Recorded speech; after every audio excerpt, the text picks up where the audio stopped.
Galactic aliens abandoned their lionbeast to drown until but what? Beginning, the beast in the ocean. The first storms rolled in from the east, black clouds twisting across the alien sky, lit by streaks of emerald lightning. Beneath those skies, on a world the charts calls Zerathus IV, the tide rose and roared against the jagged cliffs. And in the storm, something enormous struggled. The creature was known across half the galaxy as a lionbeast, a genetically engineered predator bred by the alien empire of the Verathi. Its body was leonine in shape, but far more terrible, for times the size of any Terran lion, covered in obsidian black fur that shimmered like oil in the rain. Bioluminescent markings flickered along its rib cage and spine, like lightning trapped under skin. Its mane bristled with quills tipped in venom, and its 4 golden eyes glowed even in the storm's darkness. The Verathi had once prized lion beasts as living war machines. They tore apart infantry, shredded tanks, and even leapt into the sky to drag down enemy flyers.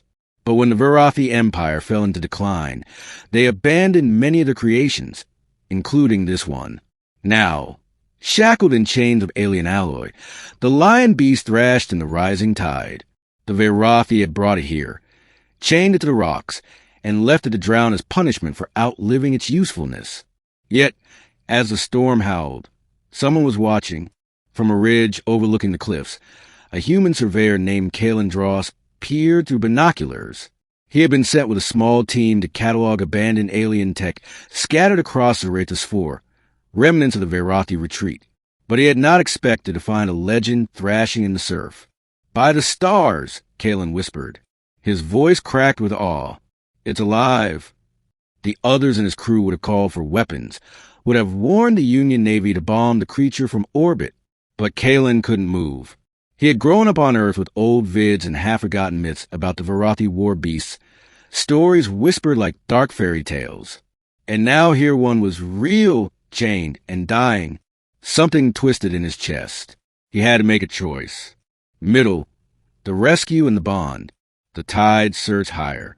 The beast roared, a sound so deep it rattled Kalen's bones. Yet there was more than fury in that cry. There was pain. There was desperation. Kalen knew what the Verathi chains were. Living alloys, designed to leech energy from their captive, growing heavier the more the victim struggled. The beast could never break free alone. Kalen climbed down the cliff face, rain slicking his gloves.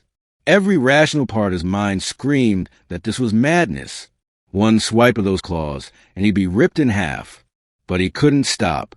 He waded into the freezing surf, tools strapped to his belt. Sparks crackled as he activated a plasma cutter and pressed it against the alien metal. The alloy hissed and screamed, resisting. The beast turned his 4 golden eyes toward him. For a heartbeat, Kalen froze. The gaze was terrifying, ancient, and alien. Yet, there was also something pleading. The beast stilled, holding its massive head above the water, as if recognizing the strange, fragile creature that dared to help. The first chain snapped. The plasma torch burned hotter as Kalen cut through the next. Each one broke with a shriek of tortured metal, until at last the beast was free. It collapsed onto the rocks, chest heaving, sides bleeding for where the chains had bitten deep. Kalen backed away, expecting death. But the beast only lowered its massive head, mane dripping with seawater. Slowly, impossibly, it bowed. Kalen felt his heart hammering. You understand me, don't you?" he whispered. From that moment, something formed between man and monster. In the weeks that followed, Kalen kept returning. The lion beast, he called Arichikor after an old Terran lion god, recovered slowly. He brought it food from the alien jungles, cleaned its wounds, even scavenged old Verathi medkits to inject healing serums. At first, Arichikor tolerated him with suspicion, but soon a strange trust grew. When Kalen approached, Arichikor would rumble in his throat, a sound halfway between a growl and a purr. When Kalen touched his mane, the quills lay flat. But the world was not silent. Word spread among scavengers and raiders that a lion beast lived still on Zerathus IV. And where there was a lion beast, there was profit. One night, Kalen woke to the roar of dropships.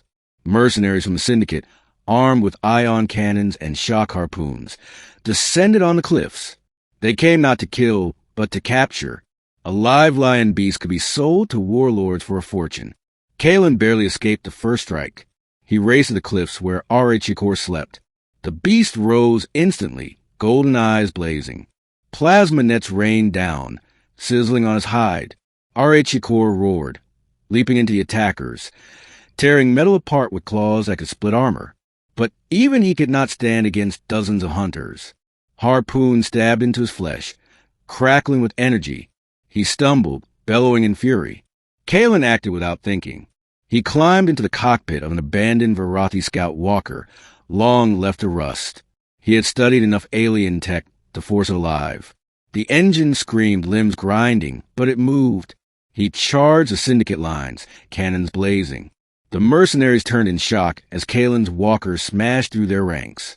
R.H. Yakor seized the chance, ripping free of the last nets. Together, man and beast, they drove the invaders back into the sea. When silence fell, the cliffs were scorched, littered with wreckage. Kalen staggered from the walker, bloodied and half-deaf from the noise. R.H. Yakor limped toward him, wound smoking. The beast lowered its head once more, but this time pressed its muzzle against Kalen's chest. They were bonded, ending the choice and the legacy. In the weeks that followed, Kalen knew the syndicate would return, stronger, better armed. And others would come, too. Smugglers, collectors, even the Union itself, who feared such a predator roaming free. R.H. Yakor could not stay here. One night, as stars wheeled overhead, Kalen sat beside the beast on the cliff. The ocean stretched endless and dark. "They'll never stop hunting you," Kalen murmured. "But there's a place, the free world beyond reach. If I can get you off-world, you'll be safe. Maybe even free." R.H. Yakor rumbled, as if he understood. The plan was desperate. Kalen contacted old smugglers, begged favors, traded alien salvage. In secret, he arranged a freighter to land in a hidden valley. But when the day came, everything unraveled. The syndicate returned early, descending with a fleet. Their ships blotted out the stars, floodlights searing the cliffs. This time, they came not just for capture, they came for vengeance. Kalen stood beside R.H. Yakor as the first wave advanced. The beast snarled, golden eyes blazing with fury. "You don't have to fight," Kalen whispered. His voice cracked. "You could run. I'll buy you time." But R.H. Yakor did not move. He pressed his massive head against Kalen one last time. And then, with a roar that split the sky, he charged. The battle that followed became legend. Syndicate ships fell from the sky, torn apart by claw and fury. Kalen fought beside him, piloting scavenged mechs, blasting until his arms shook. Together, they broke the syndicate lines. But the cost was terrible. Kalen's mech lay in ruins, its cockpit crushed. And R.H. Yakor, riddled with plasma burns and harpoons, collapsed on the bloody cliffs. The beast's chest rose once, twice, then stilled. Kalen crawled to his side, tears mixing with seawater. He laid his hand on the beast's mane. "You were never a monster," he whispered. "You were my friend." Years later, storytellers across the free colony spoke of Zarathus IV, of the last lion beast, abandoned to drown, but saved by a single human who saw more than a weapon. They said the cliffs still echoed with the roars of that final battle, and that the stars themselves bore witness. And though Kalen lived on, scarred and weary, he carried the memory with him, not of a beast, but of a bond, of a friend.